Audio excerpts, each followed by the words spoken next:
नमस्कार शेतकरी बांधवांनो, मी ज्ञानेश्वर ठाले पाटील डिशेस सीड्स कंपनीचा प्रतिनिधी मराठवाडा विभाग बघतो। आज आपण गोळेगाव येथील पाना शिवारामध्ये विठ्ठल गंगाधर जोड यांनी आपली डिशेस सीड्स कंपनीची पोपटी मिरची ज्वेलरी सेगमेंटमध्ये पोपटी मिरची राखी या वाणाची लागवड केलेली आहे।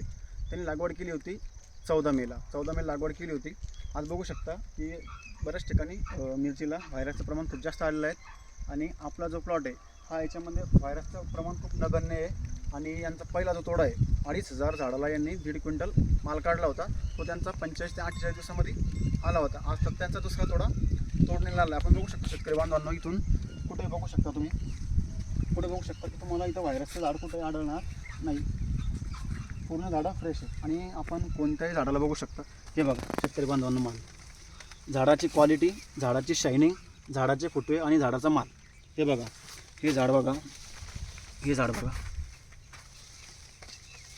झाड, पान आणि मिरची, पान आणि मिरची।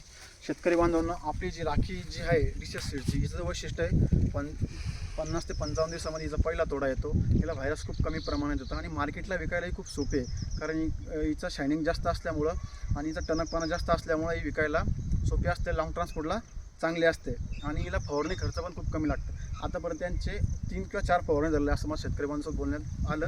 तर ते काही कारणास्तव इथं उपस्थित नसल्यामुळे त्यांचं आपण मनोगत नाही घेऊ शकत, पण त्यांनी जे आपल्याला दिलेलं आहे ते बघा शेतकरी बांधवांनो। आणि मालाची साईज तोडायला पण एकदम सोपी आहे, खूप पटापट तोडू शकतो। हे बघा मालाची शायनिंग आणि साईज, हे बघा लांबी।